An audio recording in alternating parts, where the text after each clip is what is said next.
Okay. Okay. Okay. Everyone ready? Yes. Ready? 3, 2. Welcome to this recorded session where we will discuss the findings of the CAIRO6 trial, which has compared perioperative chemotherapy in combination with cytoreductive surgery in HIPEC versus HIPEC alone and surgery alone in patients with colorectal peritoneal metastases.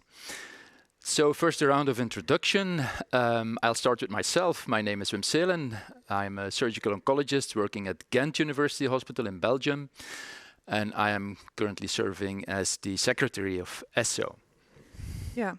My name is Elinor Bexelinskog. I work at the Sahlgrenska University Hospital as a colorectal surgeon with focus on CRS and HIPEC. My name is Patrick Hemmer. I'm a surgical oncologist from Groningen University Medical Center and part of the CAIRO6 research group. I'm Lana Bijelic, and I'm a peritoneal surface malignancy surgeon. I am the head of the PSM unit in the Moisès Broggi Hospital in Barcelona. And my name is Andreas Brandl. I'm a surgical oncologist at the University Hospital in Heidelberg in Germany. I'm in ESSO the co-chair of the Education and Training Committee. Karen, can you maybe briefly introduce yourself? Yeah, I'm Karen Gebus. I'm a digestive oncologist, so that means that I'm a gastroenterologist by training, but I've done a 3-year oncology, which we're a special breed living in Belgium and in France. And I treat all kinds of digestive tumors, chemotherapy. Okay, thank you. So now that we have introduced ourselves, I will ask Patrick to take the floor and present us the results of the CAIRO6 trial. So please, Patrick. Yeah. Thank you, Wim, and thanks to ESSO for asking us to do this webinar on the CAIRO6 results and to discuss our trial results. First of all, this is the perioperative systemic therapy for resectable colorectal peritoneal metastasis, phase 3 trial. So we researched adding a systemic chemotherapy to a CRS and HIPEC to see whether that improves survival. So this is too fast. First of all, my disclosures. I have no disclosures regarding this study or anything else, with the exception of the fact that I am not Injas de Hing, who was the trial steering committee primary investigator, but he asked me to give this talk. Colorectal peritoneal metastases are relevant in colorectal cancer. They are diagnosed in at least 10% of colorectal cancer patients, both synchronous and metachronous. And they eventually are present in 24% of patients with metastatic colorectal cancer. So that being said, these peritoneal metastases are understudied because they are difficult to diagnose and to evaluate during systemic treatment, especially with conventional radiological imaging. They have a poor response to systemic chemotherapy as compared to liver and lung metastases. And they have limited treatment options, so population-based survival is poor. In a recent population-based study, it was only 9 months. So for resectable colorectal peritoneal only metastasis, we have CRS, which has been long surgical therapy for this. And this is the first randomized trial of cytoreduction and heated intraperitoneal chemotherapy versus systemic chemotherapy, the first trial by Frans Soetmulder. And it's long been the only really randomized trial, which compared cytoreductive surgery and added mitomycin C-based heated intraperitoneal chemotherapy to this treatment. And they randomized between systemic treatment and CRS and HIPEC, and overall survival was almost 10 months higher in the CRS and HIPEC group. So this, at that time, added HIPEC to cytoreductive surgery in the Netherlands. Well, then the question came, for resectable colorectal peritoneal only metastasis, is the perioperative systemic therapy of value, neoadjuvant or adjuvant as an adjunct to cytoreductive surgery and HIPEC? And there we did a review on that, and that review that showed that there's no real prospective data comparing this systemic therapy with surgery alone. So at that time we said, well, there is no evidence supporting chemotherapy surrounding this operation. That made us think, well, whether we should do a trial on that, adding systemic chemotherapy to CRS and HIPEC to see if CRS and HIPEC with perioperative systemic chemotherapy would lead to better survival in patients. Well, our hypothesis was that adding perioperative systemic chemotherapy to CRS and HIPEC would result in a 3-year overall survival of 65% in these patients, and then compared to 50% in the CRS plus HIPEC alone, so the surgery alone group. We included pathologically proven colorectal peritoneal metastasis, resectable and limited to a peritoneal cancer index of 20 or lower. No extra peritoneal metastasis could be present. No systemic treatment 6 months prior to enrollment in the study, and a good performance status of 0 or 1. Primary outcome was overall survival at 3 years, and it meant we needed 385 patients to be included in the study to reach this power. Key secondary outcomes were morbidity and mortality and progression and disease-free survival. And we had pre-specified subgroup analysis in this study. So it was a nationwide trial in all Dutch centers, which at that time were 9, there are now 8 centers, and 1 Belgian center.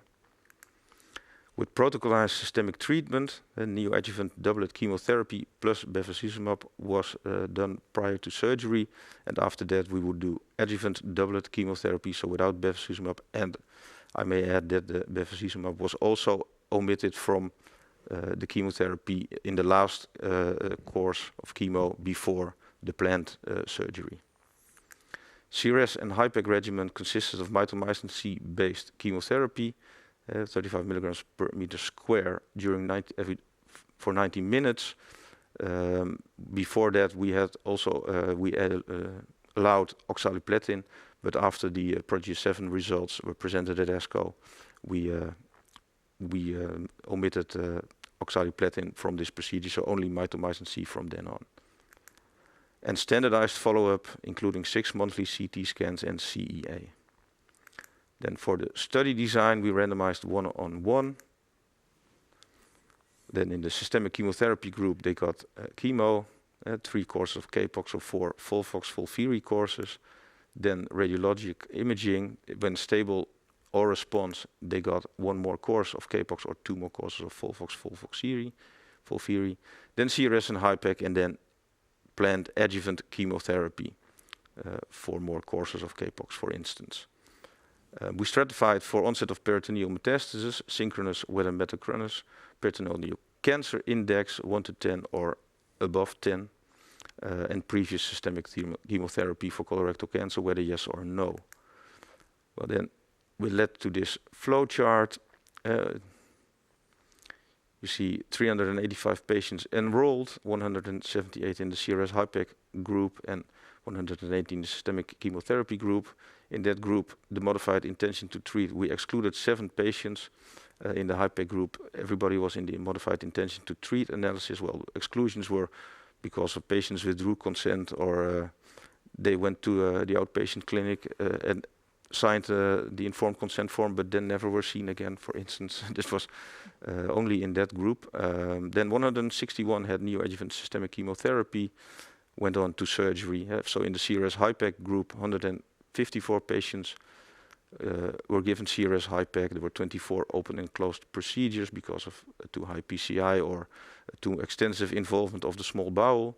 And in the chemotherapy group, 158 patients of the 161 that had neoadjuvant systemic chemotherapy underwent surgery, and in that group there also were open and closed procedures, 20 as you can see. So there eventually 138 also received CRS and HIPEC, and then after CRS and HIPEC, 71 patients also received adjuvant systemic chemotherapy, which is important to say that that's only 71 of those patients received all courses.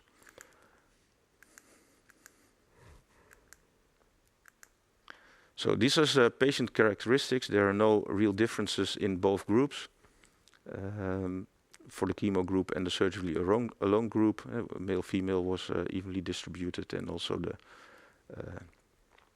the rest of the patient characteristics. Tumor characteristics were also the same in both groups. There were not any significant differences, which led then to the modified intention to treat analysis as planned, of course, because that was the primary outcome of the study, overall survival at 3 years. And then you see that overall survival at 3 years in both groups is actually the same. You see the lines and they overlap, and there's no statistical difference in 3 years overall survival in this study. So adding chemotherapy, perioperative chemotherapy, does not influence overall survival in this group, as you can see here. Then, well, after that we did an overall survival analysis on the patients that actually had CRS and HIPEC. And there you see that the lines also almost overlap. There's a bit more difference in survival in this analysis, but this is also not statistically significant. Key secondary endpoint was then time from randomization to progression or death. So we did a progression-free survival analysis with open and closed included. There you see progression-free survival is higher in the systemic chemotherapy group with 14% difference at 5 years. So only 4% in the surgery alone group had progression-free survival at 5 years, and in the systemic chemotherapy group that was 18%, so that is higher. And then disease-free survival after CRS and HIPEC, that difference was even a little bit higher. It's also at 17% at 5 years in favor of systemic chemotherapy for a DFS. Then postoperative morbidity and mortality, that's the same statistically in both groups. You see a little bit more grade 3 morbidity in the perioperative systemic chemotherapy group, but it's not statistically significant. Also, anastomotic leakage is not statistically different between the groups. 9% in the systemic chemotherapy group and 4% in the surgery alone group, but doesn't reach statistical significance, and mortality was the same in both groups, 1% in both groups. Of course, systemic chemotherapy also gives toxicity. So 75% of patients getting chemotherapy had some toxicity from the chemotherapy, grade 3 or higher, and 1% of the patients died during chemotherapy. Well, then subgroup analysis of treatment effect on overall survival. There was actually only one that showed some difference. That was primary tumor location. All the others did not show any statistical difference in the treatment effect, but the primary tumor location did. So right-sided tumors seem to do much better on neoadjuvant chemotherapy than left-sided tumors. Here you see the left-sided, there's almost no difference in survival. The lines largely overlap, but in the right-sided, you see that the lines diverge, and that there might be a benefit of adding systemic chemotherapy in the right-sided colon cancers with peritoneal metastases. So to dive in a little bit deeper on the right-sided colon cancers, there's almost no difference in the metachronous peritoneal metastasis from right-sided tumors. The difference comes from the synchronous peritoneal metastasis in this right-sided colon cancers, where you see that survival goes from 22 to 45 months, which is definitely statistical significant. So the synchronous right-sided colon cancer with peritoneal metastasis might think will benefit from adding systemic chemotherapy in the treatment of these peritoneal metastases. Now, the strengths of the study are that it's a nationwide multi-center trial with a randomized design. Primary endpoint is overall survival. Protocolized systemic treatment, so everybody got the same, and then CRS and HIPEC. Multidisciplinary effort, dedicated medical and surgical oncologists, radiologists and pathologists, so much is central review from pathology and radiology in the end. Limitations, of course, there's always limitations. It took us a long time to finish this study. We had COVID that came between it, so that made it harder. Research was laid down for a little while. So it's a long inclusion period. Median follow-up is yet only 41 months. RAS and BRAF were not routinely assessed at baseline. We designed the trial in 2016. If we had to do it again, we would, of course, redesign it differently. But yeah, that's how it was designed, so we have to deal with that. And then in conclusion, the addition of systemic therapy to the surgical treatment of colorectal peritoneal metastasis prolongs progression-free and disease-free survival in this study. It does not prolong overall survival in the entire trial population at 3 years, and it may prolong overall survival in patients with right-sided tumors and synchronous peritoneal metastasis. With that being said, I'm closing this presentation with, of course, thanks to all the participants in the study, our patients who gave us their trust, all the hospitals you can see there. And a special thanks goes out to all the researchers and, of course, to Professor De Hing, who was not in this slide originally, so I put him in. But much thanks. Without him, this study would not have been possible. So if you have any questions, you can ask them to him. Thanks for the attention. Okay, thank you, Patrick, and congratulations, because it's not at all easy to have surgical trials organized and funded without the pharma support. So what I would propose is that we tackle the discussion, for which we have 27 minutes left, in a structured way. So let's first focus on current practice, which is quite different among countries. Then focus on the trial, and we will have additional questions, no doubt, about the details and results, and then maybe end with how will the results impact future clinical practice, if you agree with that. So to start with the first point, I know that the Netherlands and probably Scandinavia as well are quite restrictive in prescribing neoadjuvant chemotherapy in this setting. I know that in Norway, for instance, no one gets neoadjuvant chemotherapy in peritoneal colorectal metastasis, whereas in Belgium, Karen, and correct me if I'm wrong, but I would say that the majority will receive it. So maybe the first question to you, Karen, as a medical oncologist or a GI oncologist, how do you see the role, or how did you see until now the role of systemic chemotherapy in the neoadjuvant setting or the preoperative setting in this group of patients? And how would you select patients for chemotherapy as an upfront treatment? Yeah, I think you know the Belgian situation. We're more, or depending on hospital, we're not a country that works very much according to national protocols. There's difference between different hospitals. It's always enormously impressive to see the results of such studies where people can, align very well and try and resolve a question. So for that, I also congratulate the Dutch group.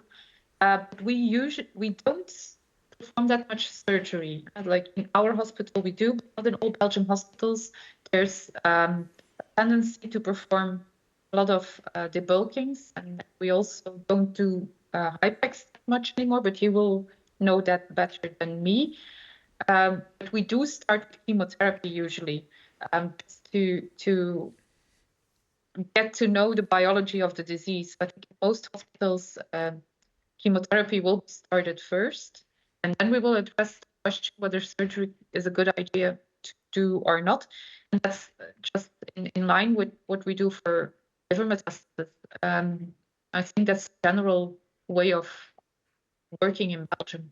And we've introduced the RAS-RAF testing very early on, so we will take our decisions on which chemotherapy to start depending on whether the tumor is left-sided or right-sided, and depending on the RAS-RAF status as well.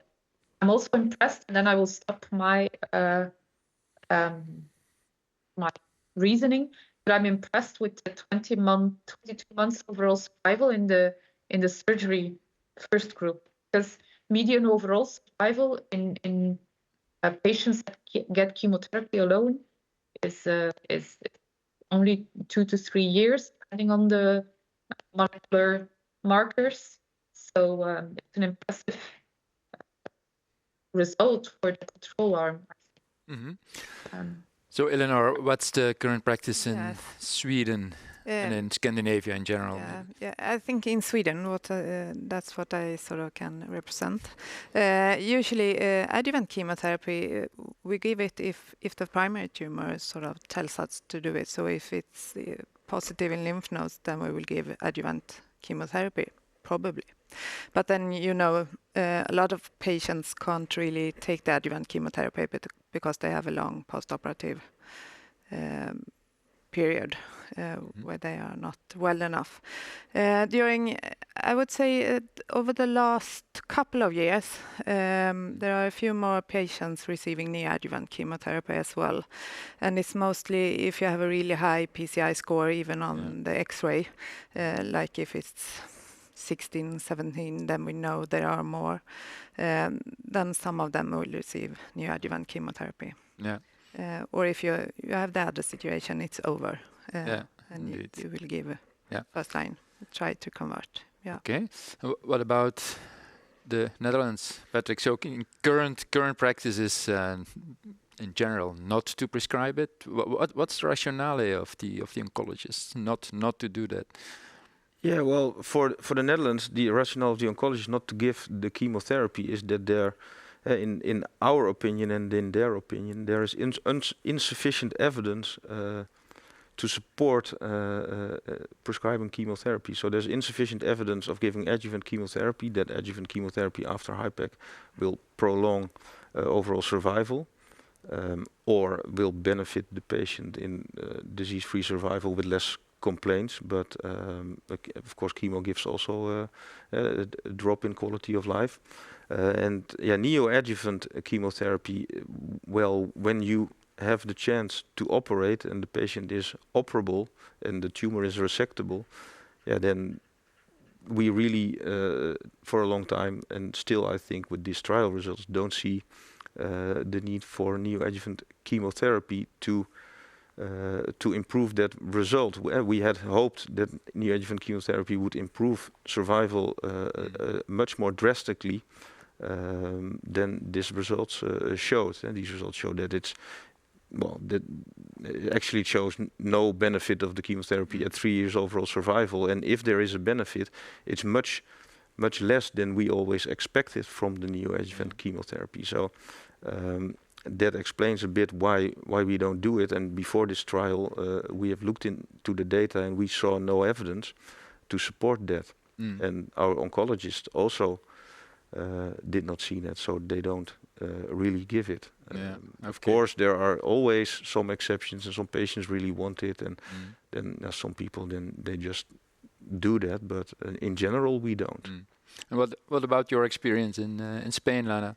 So I would say in Spain, the standard approach is surgery combined with systemic chemotherapy for colorectal cancer. And the main reasoning behind it is the view of peritoneal metastases as stage 4 cancer, colorectal cancer, and the standard treatment for stage 4 colorectal cancer is systemic chemotherapy.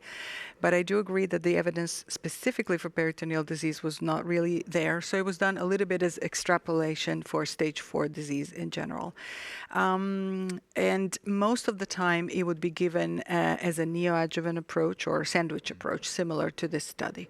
So to me, what's interesting about this study, and I'm sure we'll go in there, is I think it gives us reason to not to be excessively dogmatic in one way or the other, because you really can interpret both angles well, and maybe that gives more space for individualized approach.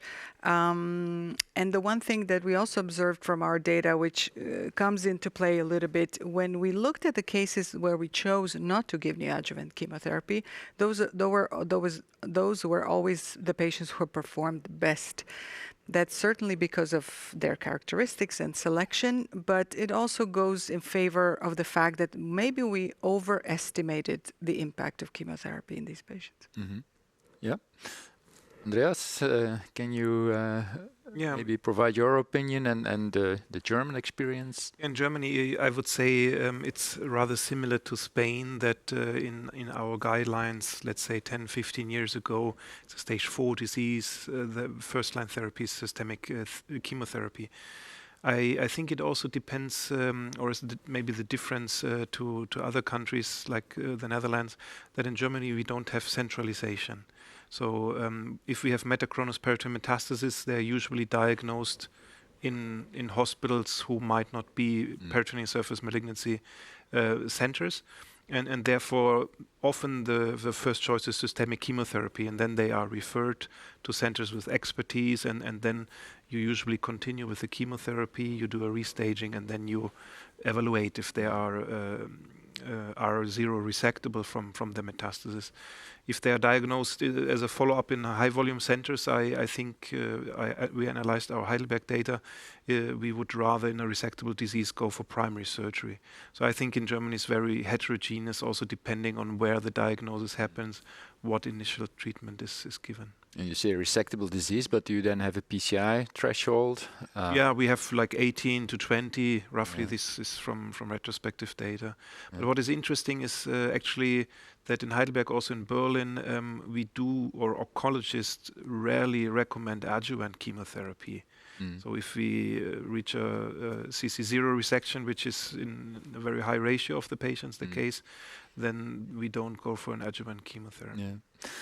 Of course, it all comes down to the question of whether or not peritoneal metastasis is a local disease or a systemic disease. And personally, I'm not convinced that you can see it as a local disease, because who gets peritoneal metastasis? It's the high-risk cancers. It's the undifferentiated, the mucinous, the lymph node positive. So these patients are at very high risk of developing systemic disease as well. So that's for me the main motivation to have a low threshold for starting with chemotherapy. But I don't know, how do you see that argument, Patrick? Yeah, well, of course, I totally agree that these are the bad tumors that give systemic metastasis also. But the problem is that the real question is, do you alter the course of the disease of these very bad tumors with peritoneal metastasis by adding the chemotherapy? I mean, of course, in stage 4 disease, you would that is unresectable, you would give chemotherapy. But this study, well, in some ways it supports for some groups adding chemotherapy, but for large groups it does not support that. And what it shows is that this is a bad group. We know that it's a bad group. This trial results also show it's a bad group. But adding chemotherapy to the treatment of peritoneal disease in this bad group, although many of them will get systemic metastasis also, does not alter the course.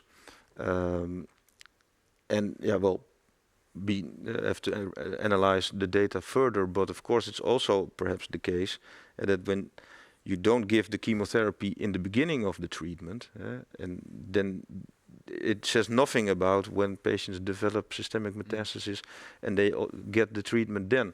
So it's possible that you delay the start of chemotherapy, but in the end, you do not really influence overall survival. Okay, for that. yeah.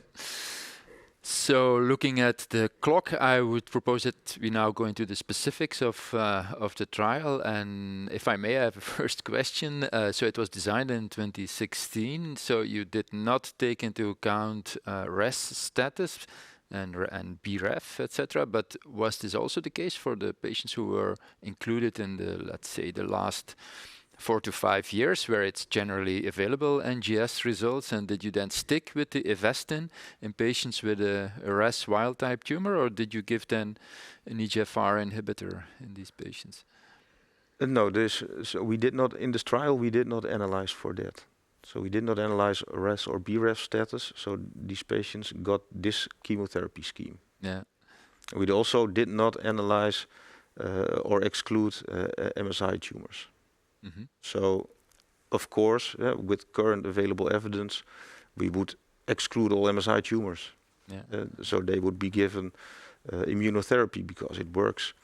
And the other RAS and BRAF would get other systemic treatment as well. But in this study, we did not do that. Yeah.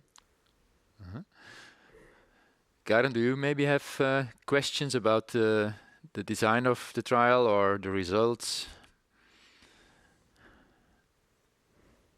I just think that the Netherlands is a rather strict country where it comes to chemotherapy as well. I know that there's one Belgian center that participated. They probably, well, let's hope that they have a certain number of patients that were randomized in both arms.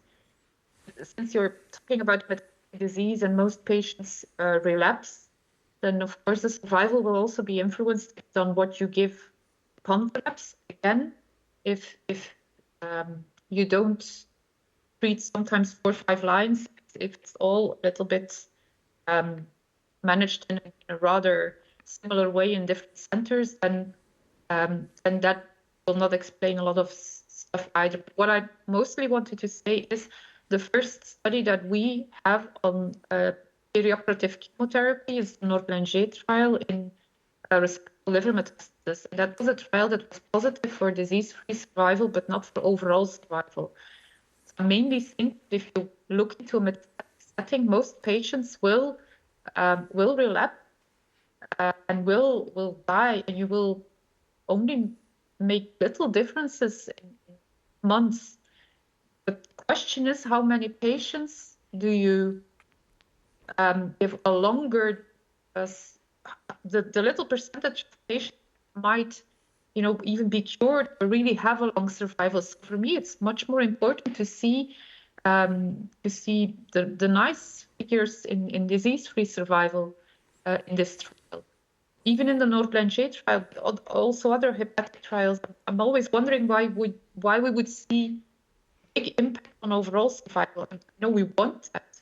Isn't it good to have like a percentage of patients that you really give a long survival or even cure? Isn't that what we aim for? So rather than overall survival as the hard endpoint.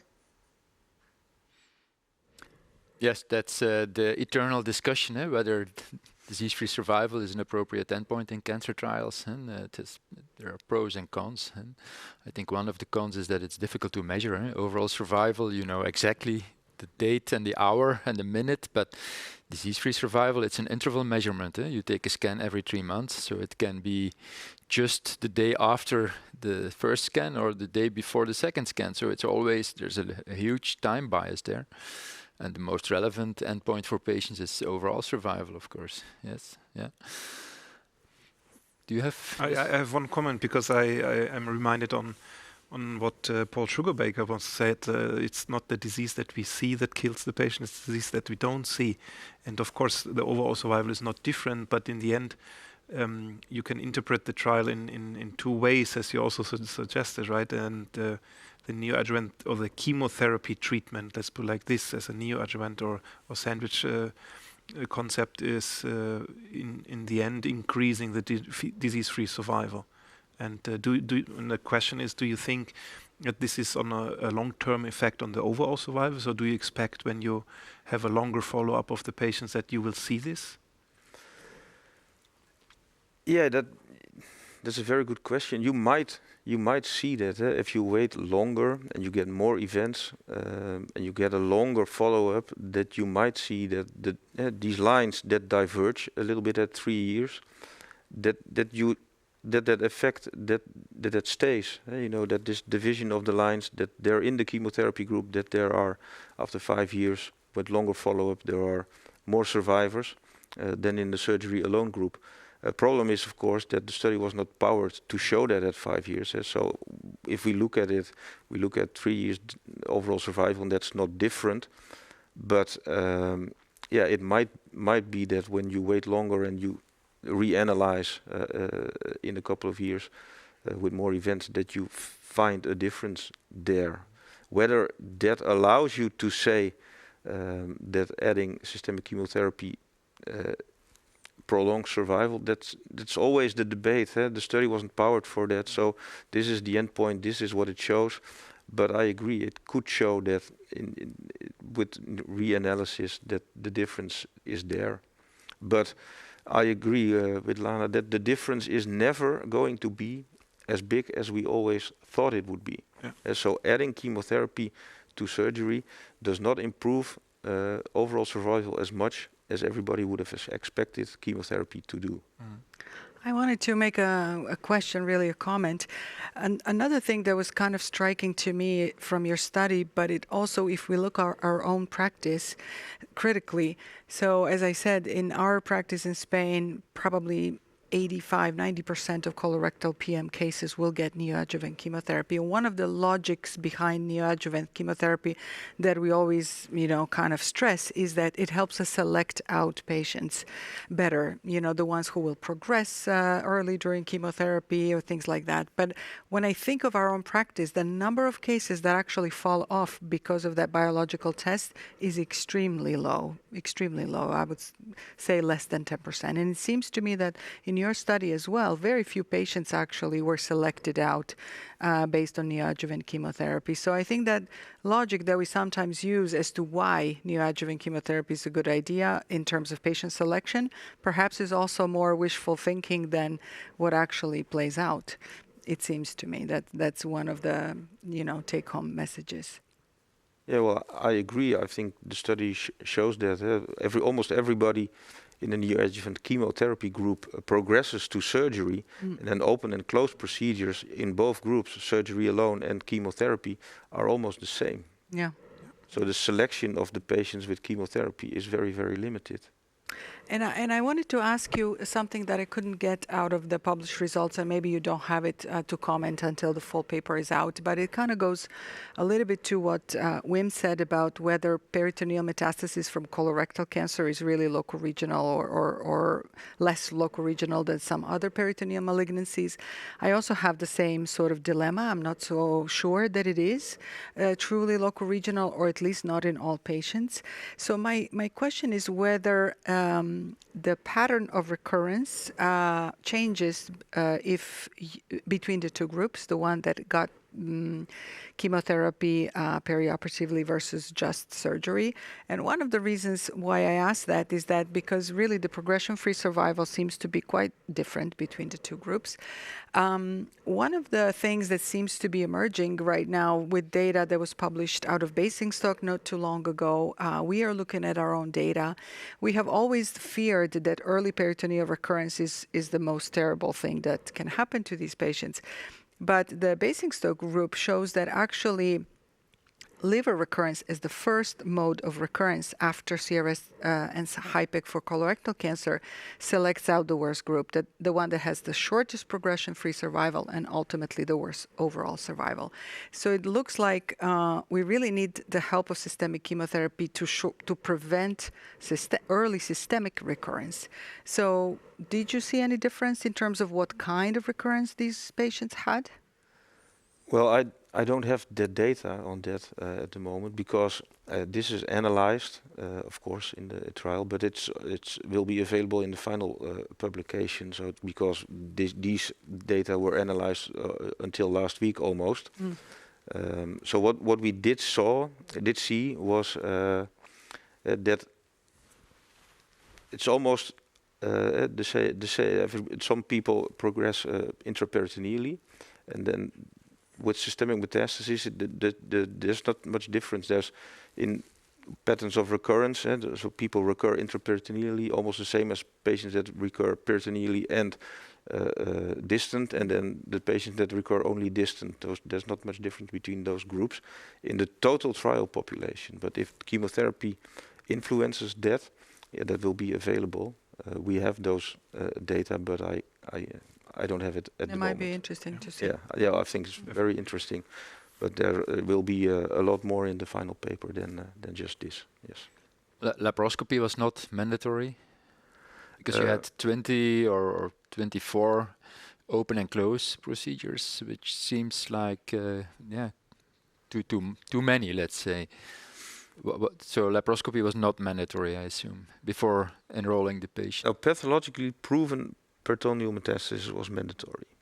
And patients needed to have a PCI of below 20. So you must have some method of assessing that. We did in the Netherlands different studies, also with MRI, etc. So it might be some patients that did not have a laparoscopy.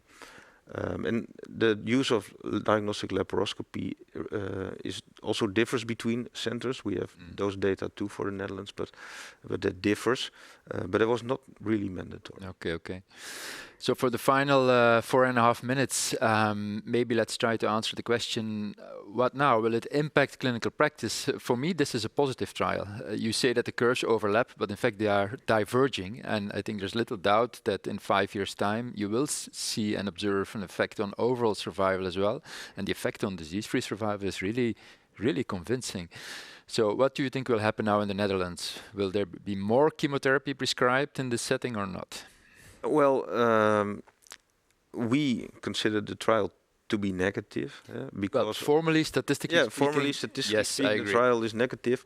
Yeah. So I think that in the Netherlands, before we will start giving more and more chemotherapy for this group, I think we will have to wait for the reanalysis of the data at a later stage to see if this difference you observe, if it holds up, if it's really there.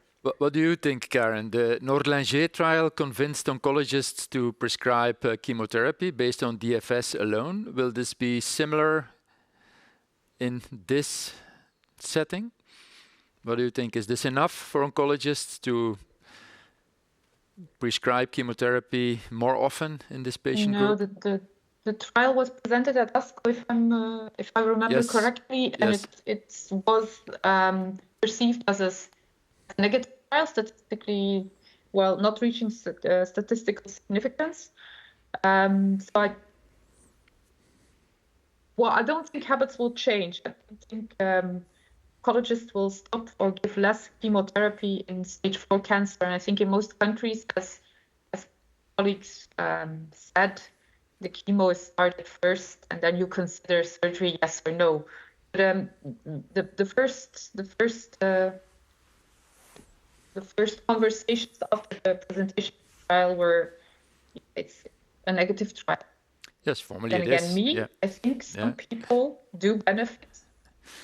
May I challenge? Not resulting in overall survival. May I challenge Karen a little bit? Now we have a little time, but I feel like perhaps the way to interpret this study is to say, for resectable peritoneal metastasis, surgery should be the priority, and the role of chemotherapy is perhaps there, but probably not as impactful as we hoped. So rather than saying chemotherapy is standard of care, it's the priority, perhaps we should say evaluate if the patient is resectable. If it is resectable, surgery is the priority, and chemotherapy should be thought around the surgery. Is that a reasonable way to think about it? I would say yes. I think in solid tumors in general, we get the best results with combination therapies of local treatment and systemic treatment. I mean, that's true for gastric cancer, that's true for esophageal cancer, that's true for liver metastases, and I think that's true for peritoneal metastases. It's the multimodality treatment that gives you the best results, and omitting either one or the other is a bad idea, in my opinion. Yeah, I said in the beginning that I was impressed by the survival in the surgery alone arm. And again, when did they relapse and how much chemo did they get. And don't forget, in a metastatic setting, median overall survival is 2 to 3 years. So it's what you can expect in patients that don't get surgery. So I'm also very much interested in more data on what happens afterward. Okay. All right. Any final comments or remarks? No, we are interested in that data that happens afterwards also, so we will analyze that too, of course. Okay. So those data will come. Okay. So on that note, I'd like to end this broadcasted session. So thank you all. Thank you, you. Karen. Thank you. Thank you. Thank you.